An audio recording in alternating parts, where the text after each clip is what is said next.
ആണ്. ഫാമിലി ലൈഫിൽ വളരെ അധികം വിഷമത്തിലാണ്. ഉമ്മയാണോ ഭാര്യയാണോ വലുത്, ആരുടെ തീരുമാനമാണ് സ്വീകരിക്കേണ്ടത് എന്നതാണ് വിഷയം. എന്തിനാണ് ഉമ്മമാർ മരുമക്കളുടെ ലൈഫിൽ കയറുന്നത്? മക്കൾക്കും മരുമക്കൾക്കൊക്കെ ജീവിതത്തിൽ സന്തോഷം വേണ്ടേ? ഉമ്മ പറയുന്നത് കേട്ടിട്ടില്ലെങ്കിൽ നരകത്തിലാവുമെന്ന് വിചാരിച്ച് ഭാര്യയെ വിഷമിപ്പിക്കാൻ പാടുണ്ടോ? നീതിയല്ലാത്ത കാര്യങ്ങളാണ് ഉദ്ദേശിക്കുന്നത്. എല്ലാ വിഷയങ്ങളും അല്ല. എന്താണ് ഇത്തരം ഉമ്മക്കും മകനുമുള്ള ഉപദേശം? എത്രയോ വർഷങ്ങളായിട്ട് വിഷമം അനുഭവിക്കുന്നു. എന്താണ് ഇതിന് പരിഹാരം? മകൻ ചെയ്യുന്നതിൽ നീതിയില്ല. അവരുടെ ഉപ്പ പറയുന്നത് കണ്ണടച്ച് വിശ്വസിച്ച് ഭാര്യയെ വിഷമത്തിലാക്കാൻ പാടുണ്ടോ? ഇങ്ങനെ തുടങ്ങി കുറേ ചോദ്യങ്ങളാണ്. അപ്പോൾ ഈ ചോദ്യം ചോദിക്കുന്നത് ആരാണ്? ചോദിക്കുന്നത് ഭർത്താവാണെന്നാണ് മനസ്സിലാക്കുന്നത്. അപ്പോൾ ഇത് നമ്മളിപ്പോൾ നമ്മുടെ ഇത് ചർച്ചയിൽ വന്നിട്ടുള്ളൊരു കാര്യമാണ്. ഈ ഭാര്യനെയും ഉമ്മനെയും ബാലൻസ് ചെയ്ത് പോകാന്നുള്ളത്. ഇവിടെ പുരുഷന്മാർക്ക് പറ്റുന്നൊരു കാര്യം എനിക്ക് തോന്നുന്നത് എന്താണെന്ന് വിചാരിച്ചാൽ, നമ്മളിപ്പോൾ ഈ മാതാപിതാക്കളെ സംരക്ഷിക്കേണ്ടതിനെ കുറിച്ചുള്ള കുറേ ആയത്തുൽ ഹദീസ് നമ്മളെ മനസ്സിലുണ്ടല്ലോ. അതെ.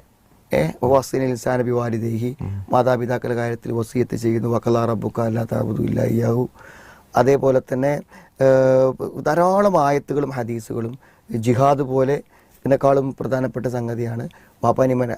അപ്പം എന്താ വെച്ചാൽ ഈ അതൊക്കെ വെച്ച് നമ്മൾ എന്ത് ചെയ്യും? പരമാവധി വാപ്പനിമ്മനെയും വിഷമിപ്പിക്കേണ്ടെന്ന് നമ്മൾ എന്ത് ചെയ്യും? തീരുമാനിക്കും. എന്നാൽ അതേപോലെ കുറേ ആയത്തും ഹദീസും വാഷിറുഹുന്ന ബിൽ മഅറൂഫ്, പെണ്ണുങ്ങളോട് നല്ല നിലക്ക് നിൽക്കണം. വാഹദിന മിൻകും ശക്തമായ കരാറാണ് അവർ സ്വീകരിച്ചത്. അവർക്ക് നല്ല ഭക്ഷണം കൊടുക്കണം, നല്ല താമസം കൊടുക്കണം, നല്ല മാനസിക സന്തോഷം കൊടുക്കണം. അപ്പോൾ ഇതൊക്കെ എന്താണ്? നമ്മൾക്ക് ആയത്ത് തന്നെ അള്ളാഹ് പറഞ്ഞ കാര്യങ്ങളാണ്. അപ്പൊ എന്ത് ചെയ്യണം? ഉമ്മനെയും വാപ്പനെയും നോക്കണം എന്നുള്ള ആയത്ത് ഹദീസ് പോലെ തന്നെ നമ്മളെ മാത്രം ആശ്രയിച്ച് ജീവിക്കുന്ന ഭാര്യമാരെ സംരക്ഷിക്കണം എന്നുള്ള ആയത്തുകളുമുണ്ട്. അപ്പോൾ നമ്മൾ എന്താ വെച്ചാൽ ഇത് രണ്ടും പരിഗണിച്ചിട്ട് ഒന്ന് ബാലൻസ് ചെയ്യാൻ ശ്രമിക്കുക എന്നുള്ളതാണ്. ഇവിടെ വളരെ ശ്രദ്ധയോടെ നമ്മൾ ചെയ്യേണ്ട കാര്യം എന്താ വെച്ചാൽ, നമ്മൾ വിവാഹം കഴിയുമ്പോൾ ഭാര്യ നമ്മുടെ ജീവിതത്തിലേക്ക് വന്നാൽ പൊതുവെ എന്തായിരിക്കും വെച്ചാൽ, നമ്മുടെ എല്ലാ കാര്യങ്ങളിലും ഭാര്യ ഒരു പങ്ക് വഹിക്കും.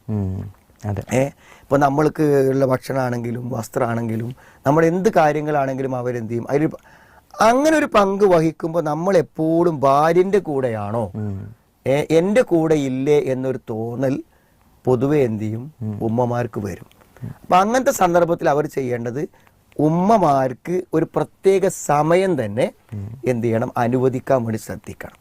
അതായത് ഉമ്മക്ക് ഇപ്പൊ എവിടെയും പോകാണ്ടെങ്കിൽ ആ ഉമ്മനെ കൊണ്ടുപോകാനും, ഉമ്മക്ക് മാത്രമായിട്ടൊരു ഔട്ടിങ്ങിന് താല്പര്യം ഉണ്ടെങ്കിൽ അങ്ങനെ കൊണ്ടുപോകാനൊക്കെ എന്ത് ചെയ്യും? ഒരാഴ്ചക്ക് ഒരു ദിവസമോ എപ്പോഴെങ്കിലുമൊക്കെ. ഇപ്പൊ ഉമ്മക്ക് ഉമ്മൻ്റെ വീട്ടിലൊന്ന് പോകണമെന്നുണ്ടെങ്കിൽ എന്ത് ചെയ്യാം? അതിനൊരു സമയവും സന്ദർഭവും ഉണ്ടാക്കിയിട്ട് ഒരവസരം ഉമ്മനെ ഞാൻ വിവാഹം കഴിഞ്ഞത് കൊണ്ട് ഞാൻ ഉമ്മയെ അവഗണിക്കുന്നില്ല എന്നൊരു തോന്നൽ ഉമ്മയിൽ സൃഷ്ടിക്കാൻ വേണ്ടി ശ്രമിക്കണം.